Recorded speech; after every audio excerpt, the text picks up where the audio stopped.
আজ 15 দিনের মতো হলো ঈশান হাসপাতালে আছে। নিয়ম করে প্রতিদিনই ছেলের জন্য খাবার নিয়ে আসতেন সুফিয়া বেগম। হাসপাতালে এসেই যখন দেখতেন হাত পায়ে ব্যান্ডেজ করা, ঈশান ব্যথায় কাতরাচ্ছে, মনটা খারাপ হয়ে যেত ওনার। আজকে ঈশানকে বাড়িতে নিয়ে আসা হয়েছে। মাথা আর হাতে ব্যথা পেয়েছে অনেকটা, এখনও হাত নাড়াতে পারে না সে। ধরে ধরেই সুফিয়া বেগম বাড়ির ভিতরে নিয়ে এসেছেন ছেলেকে। সিঁড়ি বেয়ে দোতলায় উঠবে, তখনই ঈশানের ধাক্কা লাগে কারো সাথে।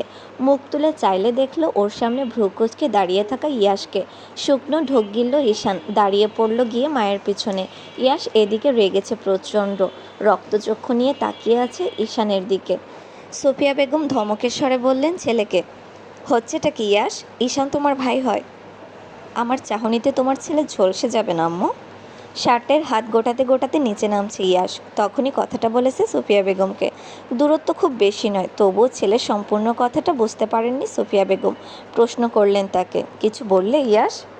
প্রতিউত্তর করল না ইয়াস। গটগট করে হেঁটে চলে গেল বাড়ির বাইরে। মাথায় কত শত ভাবনা ইয়াসের। তাকে আবারও ফিরে যেতে হবে লন্ডনে। এখানে ভালো লাগছে না, কোনো কাজেই মন বসছে না। কৌশিক কেমন আছে নিজ চোখে না দেখলে যে শান্তি পাচ্ছে না মনে। যতদিন না কৌশিক ঠিক হচ্ছে, চলে যাবে কিভাবে? উপমা যে তার দায়িত্ব, শুধু কি দায়িত্ব, মেয়েটার প্রতি ইয়াসের এক আকাশ পরিমাণ মুগ্ধতা। ওকে না দেখলে, কথা না বললে যে মন শান্ত হয় না ইয়াসের। এই অসুখ সারাবে কী করে? বেশ কিছুক্ষণ পর সিমি কোথা থেকে দৌড়ে এসেছে কাশপিয়ার কাছে। হাঁপাতে হাঁপাতে ফোনটা কাশপিয়ার সামনে ধরে বলছে, মামাই তোমাকে খুঁজছে নতুন মামি। ফোনটা হাতে নিল কাশপিয়া। সেন্টার টেবিলে রাখা পানির গ্লাসটা হাতে দিয়ে পানি খেতে বলল সিমিকে। ফোনটা কানে ধরল সে, কিন্তু কথা না বলে নীরব রইল। ইয়াস বুঝল না এই নীরবতার কারণ। যে মেয়ে সারাক্ষণ কথা বলে তার সামনে, সে এখন চুপ কেন? নীরবতা ভেঙে প্রথম কথাটা বলল ইয়াস, উপমা বলুন। সোফার পাশে সেন্টার টেবিলের উপর একটা শপিং ব্যাগ রেখে এসেছি, তুমি তো সেটা পেয়েছো? ইয়াসের কথা অনুসরণ করে কাশপিয়া তাকালো ওদিকে। চোখে পড়লো একটা শপিং ব্যাগ। বলল ইয়াসকে, হ্যাঁ পেয়েছি। ওগুলো পরে রেডি হয়ে নিচে এসো, আমি অপেক্ষা করছি। ভাইয়ার কাছে নিয়ে যাবেন? কথা বলল না ইয়াস। এই মেয়ে এত ভাই পাগল কেন? তার জন্য পাগল হলে কি খুব খারাপ হতো? ইয়াসের যে ইচ্ছে করে মেয়েটার হৃদয়ে থাকতে, মন মস্তিষ্কে বিচরণ করতে। ইয়াস ধমক দিল উপমাকে, বলল গম্ভীর কণ্ঠে, ভাই পাগল না হয়ে স্বামী পাগলও তো হতে পারো উপমা। আপনি বলছেন এই কথা? তিত করলা এত মিষ্টি হলো কি করে? উপমার কথাটা হয়তো পছন্দ হলো না ইয়াসের, ধমকের স্বরে বলল উপমাকে, তাড়াতাড়ি আসবে নাকি চলে যাব? আরে বাবা আসছি, অপেক্ষা করুন। ফোন কলটা কেটে দিল কাশপিয়া। সিমিও চলে গেল রুম থেকে বেরিয়ে। শপিং ব্যাগটা খুলতে একটা সুন্দর নীল শাড়ি নজরে আসলো কাশপিয়ার। তার সাথে সুন্দর জুয়েলারি সেট, সাথে বেলি ফুলের গাজরাও ছিল। ঠোঁটের কোণে হাসি ফুটে উঠল কাশপিয়ার। এই কিছুদিনে ইয়াসের সাথে সম্পর্কটা ওর বেস্ট ফ্রেন্ডের মতো হয়ে গেছে, তাই কিছু বলতে দ্বিধাবোধ করে না তেমন। তবে মাঝে মধ্যে ইয়াসের বড়সড় ধমকে ভয় পেয়ে চুপ করে যায় সে। কাশপিয়া এখন শাড়ি পরতে পারে, চেষ্টা করতে করতে কীভাবে যেন শিখে গেছে। আজকে সে নিজেই শাড়ি পরেছে, মুখে হালকা মেকআপ লাগিয়েছে, ঠোঁটে গাঢ় গোলাপি রঙের লিপস্টিক। এইটুকু সাজেই অপূর্ব লাগছে ওকে। সবই ঠিক আছে, কিন্তু বেলি ফুলের গাজরাটা সে চুলে গাঁথবে কী করে?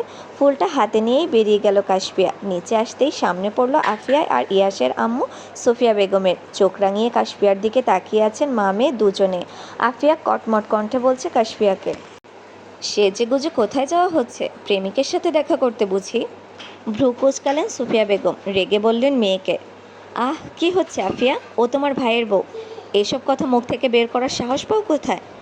ভয় আর অপমান বোধে আফিয়া মাথা নিচু করে ফেলল, বলল মিনমিন কণ্ঠে, এই বয়সের মেয়েদের তো প্রেম ভালোবাসার প্রতি ঝোঁক থাকে বেশি আম্মু। আমিও ভাবে বলতে চাইনি। দরজার সাথে হেলান দিয়ে বুকে 2 হাত ভাঁজ করে দাঁড়িয়েছিল ইয়াস। বোনের এমন কথায় রাগ বাড়ল তরতর করে। বলে উঠল তখন, ওর বয়সটা তুই, রুহি আর বাড়ির প্রত্যেক মেয়েই পার করে এসেছিস আপু, তোরা এসব করেছিস বুঝি? ভাইয়ের শান্ত কণ্ঠের ধমকে ভয় পেয়ে গেল আফিয়া। নিজেকে সামলে নিয়ে বলল ইয়াসকে, কথায় কথায় এ বাড়ির মেয়েদের সাথে তোর বউকে মেলাবি না ইয়াস। মেলাবো না, কারণ আমার উপমা আলাদা, কিন্তু ওকে অপমান করলে হাজব্যান্ড হিসেবে আমার চুপ থাকাটা মানায় না আপু। ঈশানের অবস্থা দেখেছো তো? তুই কি আমাকে ভয় দেখাচ্ছিস? না, সাবধান করছি। কাশপিয়া একবার তাকাচ্ছে ইয়াসের দিকে, তো আরেকবার তাকাচ্ছে ওর শাশুড়ি আর ওনার মেয়ের দিকে। বাইরে যাওয়া নিয়ে এত কাহিনী হবে জানলে কাশপিয়া রেডি হতো না। সুফিয়া বেগম অতিষ্ঠ ছেলেমেয়ের তর্কাতর্কিতে। আফিয়া তো এবার বলেই দিয়েছে কান্না করতে করতে, দেখলে আম্মু, তোমার ছেলে কিভাবে এই মেয়ের জন্য আমাকে অপমান করে যাচ্ছে। দোষ তোমার কম নয় আফিয়া, বারবার কেন নিজের নোংরা কথাগুলো দিয়ে আঘাত করো মেয়েটাকে। ও এ বাড়ির বউ, মনে রেখো তুমি। ইয়াশ কথা বাড়ালো না আর। মায়ের কথা শুনলো কিনা সন্দেহ। কাশফিয়ার হাত ধরে নিচে চলে গেল বাড়ি থেকে। পথ আটকালো আফিয়া, ভাবলো ভাই ওর রাগ করে বাড়ি ছেড়েই চলে যাচ্ছে হয়তো। হাতে পায়ে ধরে এক প্রকার কান্নাকাটি শুরু করলো সে। ইয়াশের ভাবমূর্তি পরিবর্তন হলো না তেমন, তবে কাশফিয়ার মায়া হলো আফিয়ার জন্য। মিষ্টি হেসে চোখের ইশারায় শান্ত হতে বলল ওকে। চলে গেল ইয়াশের সাথে বেরিয়ে। ওদের যাওয়ার পানে তাকিয়ে আছে আফিয়া। অবাক হচ্ছে মেয়েটাকে দেখে, এই মেয়ে এত ভালো কেন? সবসময় কত অপমান করে, আর তার উত্তরে মন ভোলানো একটা হাসি দিয়ে দেয় কেবল। পরন্ত বিকেলে খুব সুন্দর রাস্তা দিয়ে হেঁটে যাচ্ছে একজোড়া দম্পতি। সময়টা সুন্দর, চারিদিকে বাতাস বইছে। এমন সুন্দর আবহাওয়ায় ঘুরতে বেরোলে মন ভালো হয়ে যাবে যে কারো। কাশফিয়ারও হয়েছে। কতবার ভেবেছে এরকম কেউ একজন আসবে তার জীবনে, ভালোবেসে আগলে রাখবে তাকে প্রতি মুহূর্তে। মাঝে মধ্যেই দুজনে মিলে প্রকৃতি দেখতে বেরোবে। হাঁটার পথে ফুচকার দোকান দেখলেই কাশফিয়া বায়না করবে তার কাছে। মানুষটাও সায় জানাবে ওর সব পাগলামিতে। অবশেষে কি আসলো সেই দিন? ইয়াসি কি তবে কাশফিয়ার কল্পনার রাজ্যের রাজকুমার?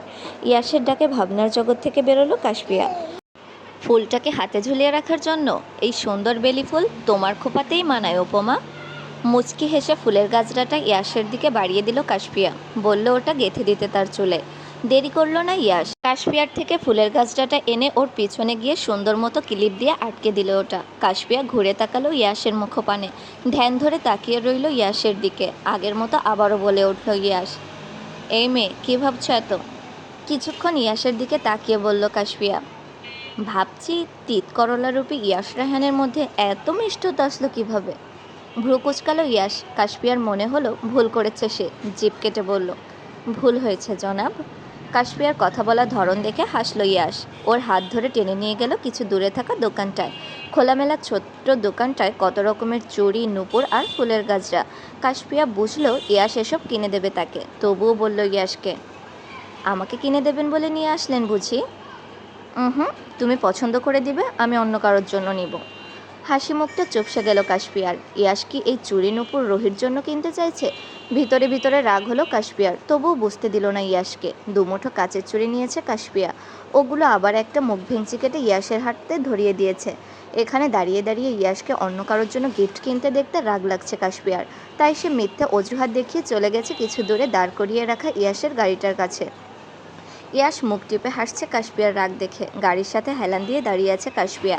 ইয়াস এসে দাঁড়িয়েছে ওর পাশে। গাল ফুলিয়ে অন্যদিকে ঘুরে তাকালো কাশফিয়া। ইয়াস ওর হাত টেনে নিয়ে আসলো নিজের কাছে। যত্ন করে চুড়িগুলো পরিয়ে দিল কাশফিয়ার হাতে। চোখ খুলে বিস্ময় নিয়ে ঘুরে তাকালো কাশফিয়া। বলল ইয়াসকে, এগুলো আমার? আমার বুঝি আরও কয়েকটা বউ আছে? ইয়াসের উত্তর শুনে কেবল হাসলো কাশফিয়া। বুঝলো তাকে রাগানোর জন্যই ইয়াস বলেছিল এভাবে। গাড়ি চলছে তার আপন গতিতে। বাড়ির রাস্তা ধরেই যাচ্ছে কাশফিয়া আর ইয়াস। ড্রাইভিং সিটে বসে আছে ইয়াস, কাশফিয়া তার পাশের সিটটায়। ঘুরতে ঘুরতে প্রায় সন্ধ্যা এখন।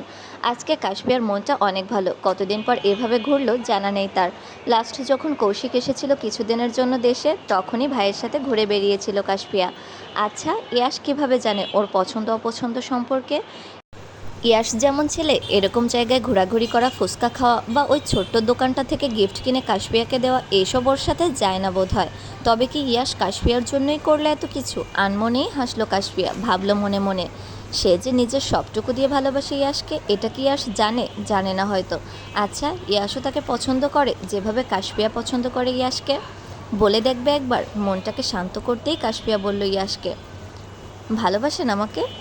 ইয়াসের ভাবভঙ্গির পরিবর্তন হলো না তেমন। মুখটা আগের তুলনায় গম্ভীর হয়েছে আরও। ইয়াস কি তবে রাগ করলো কাশফিয়ার প্রশ্নে? ভালোবাসে না তাকে? দ্বিতীয়বার একই কথা জিজ্ঞেস করলো কাশফিয়া। কি হলো, বলছেন না যে ভালোবাসেন না আমাকে? ভালোবাসার বয়স হয়েছে তোমার? বিয়ে করার বয়স হয়েছে আমার? কথার উত্তর না দিয়ে পাল্টা প্রশ্নে ভুরু কুচকালো ইয়াস। রেগে বলল উপমাকে, মানে? বিয়ে করে এখন জিজ্ঞেস করছেন ভালোবাসার বয়স হয়েছে কিনা? ভালোবাসার বয়স না হলে তো বিয়ের বয়সও হয়নি আমার, অথচ আপনি আমাকে ভুলিয়ে ভালিয়ে বিয়ে করে বসে আছেন। কিসের সাথে কি মিলাচ্ছ উপমা? তুমি বিপদে পড়েছিলে বলেই আমি বাঁচিয়েছি। বিয়ে না করলে আমার বাড়িতে কোন পরিচয় নিয়ে যেতাম তোমাকে? মন খারাপ হয়ে এলো কাশফিয়ার। ইয়াস তবে ভালোবাসে না তাকে, তাহলে কেন এত খেয়াল রাখে তার? কিছুক্ষণ চুপ থেকে বলল আবারও Yash, after all you are my responsibility. বিস্মিত নেত্রে ইয়াসের মুখপানে তাকালো কাশপিয়া। প্রশ্ন করলো ওকে, কিসের রেসপন্সিবিলিটি? কে দিয়েছে আমার রেসপন্সিবিলিটি আপনাকে? একের পর এক প্রশ্ন করায় রাগ হলো ইয়াসের। বড়সড় ধমক দিয়ে চুপ করিয়ে দিল কাশপিয়াকে। চোখ জোড়া ছলছল করছে কাশপিয়ার। হৃদয়ে জন্ম নেওয়া ভালোবাসা ভেঙে চুরমার হয়ে গেছে মুহূর্তেই। মাথায় থাকা ফুলের গাছটা খুলে ফেলেছে গাড়ির জানালা দিয়ে। হাতের চুড়িগুলোও অন্য হাতের চাপে ভেঙে গেছে ওর। ইয়াস কি জানে অষ্টাদশীর মন জুড়ে তোলপাড় শুরু হয়েছে তার জন্য? তাকে পাওয়ার জন্য ব্যাকুল হয়ে উঠেছে উপমার মন। অসুস্থতা কমেছে কৌশিকের, এখন হাঁটাচলা করতেও সমস্যা হয় না খুব একটা। আল্লাহর অশেষ রহমতেই সুস্থ হয়ে উঠেছে সে। টানা 4 মাস পর বাইরে বেরিয়েছে কৌশিক। একটা হুইল চেয়ারে বসিয়ে তাকে ফ্ল্যাটের পুরো গার্ডেন ঘুরিয়ে দেখাচ্ছে ইনায়া। হসপিটাল থেকে বাসায় নিয়ে এসেছে 1 সপ্তাহ হলো। বাড়িতে ইনায়ার আম্মু আব্বু ছাড়া আর কেউই থাকে না। কৌশিক ছেলেটাকে ওনারা খুবই পছন্দ করেন। হসপিটালে থাকাকালীন কতদিন কৌশিকের খাবার বানিয়ে নিয়ে গেছেন ইনায়ার আম্মু। সেজন্যই সাহস করে ইনায়া নিজের বাসায় নিয়ে আসলো কৌশিককে। এখানে থাকলে সে দেখাশোনা করতে পারবে ছেলেটার। বাইরের সুন্দর আবহাওয়ার রাস্তা দিয়ে হেঁটে যাচ্ছে ইনায়া। কৌশিক চেয়ারে বসে মাথা ঘুরিয়ে তাকিয়েছে ওর দিকে। এই মেয়েটাকে দেখলে ভীষণ অবাক হয় কৌশিক। কোথায় নিজের পড়াশোনা, কেরিয়ার আর কাজ নিয়ে ব্যস্ত থাকবে, তা না করে মেয়েটা সারাদিন পড়ে থাকে ওর পিছনেই। ইনায়া মেয়েটা যে তাকে পছন্দ করে বিষয়টা কৌশিকের অজানা নয়। কিন্তু নিজের অনিশ্চিত ভবিষ্যতের কথা ভেবে কখনোই সাহস দেখায়নি ইনায়াকে ভালোবাসার কথা বলতে। তবে আজকে যে ইচ্ছে করছে মেয়েটার সব ঋণ শোধ করে দিতে, এত ভালোবাসার প্রতিদানে তাকেও ভালোবাসা ফিরিয়ে দিতে। কৌশিককে নিজের দিকে এভাবে তাকিয়ে থাকতে দেখে ভ্রু উঁচিয়ে জিজ্ঞেস করলো ইনায়া, কি দেখছেন এভাবে? তোমাকে দেখছি ইনায়া। দেখার মতো কি আছে আমার মধ্যে? মুচকি হেসে বলল কৌশিক, তুমি প্রচুর বই পড়ো তাই না? তা তো পড়ি। বইয়েই আমার শান্তি, আর এক শান্তি আপনাতে। কথাটা বললেই দাঁত দিয়ে জিভ কাটল ইনায়া। লজ্জায় মাথা কাটা যাচ্ছে ওর। কি বলে ফেললো এক্ষুনি? কৌশিক মুখ টিপে হাসলো। ইনায়া তাকিয়ে রইল ওর মুখপানে। কৌশিক এবার বলল ইনায়াকে, দেবদাস উপন্যাসে শরৎচন্দ্র চট্টোপাধ্যায়ের একটা উক্তি আছে, পড়েছ নিশ্চয়ই। তবে বেঁচে থাকতে তোমাকে কোনোদিন ভুলবো না, তোমাকে দেখার তৃষ্ণা আমার কখনো মিটবে না। ইনায়া নিষ্পলক চোখে তাকিয়েছে কৌশিকের মুখপানে। ওর এমন কাব্যিক কথায় কি বোঝালো? ইনায়া যেভাবে কৌশিককে ভালোবাসে, কৌশিকও কি তাকে ভালোবাসে ওভাবেই? ইনায়ার এমন চাহনি দেখে ভড়কালো না কৌশিক। মেয়েটা এমন করবে সে জানতো। মুচকি হেসে বলল কৌশিক, তোমার দিকে তাকালে আমার চোখে শান্তি লাগে ইনায়া। এই চোখ দুটো কারণে অকারণে তোমাকেই খুঁজে বেড়ায় সারাক্ষণ। ইনায়া দ্রুত গিয়ে কৌশিকের সামনে বসলো। ওর হাত দুটো ধরে উৎফুল্ল হয়ে বলল, ভালোবাসেন আমাকে? তা তো একটু বাসি। খুশিতে কান্না করে দেবে এমন অবস্থায় ইনায়ার। এই কথাটা শুনবে বলেই তো সে অপেক্ষা করেছিল এতদিন। অবশেষে তবে সত্যি হলো ইনায়ার স্বপ্ন। কৌশিক প্রেম নিবেদন করলো তাকে। ঘুমন্ত কাশপিয়ার পায়ের কাছে এসে বসেছে ইয়াস। হাতে থাকা নূপুর জোড়া একবার নেড়েচেড়ে দেখে যত্ন করে পরিয়ে দিল ওর পায়ে। কাছে গিয়ে মাথায় হাত বুলিয়ে বলল মনে মনে, রাগ করেছো অভিমানী? অপেক্ষা করো, একটু সময় আসলে আমি তোমার সব রাগ ভাঙিয়ে দিব, বুঝিয়ে দিব এই ইয়াসের মনে উপমা ব্যতীত অন্য কেউ নেই, ছিল না আর আসবেও না। কাশপিয়া কি শুনলো ইয়াসের কথা? হয়তো না। কাশপিয়া নড়ে চড়ে উঠতেই ওর ঘুম ভেঙে যাবে, তাই ইয়াস চলে গেল রুম থেকে।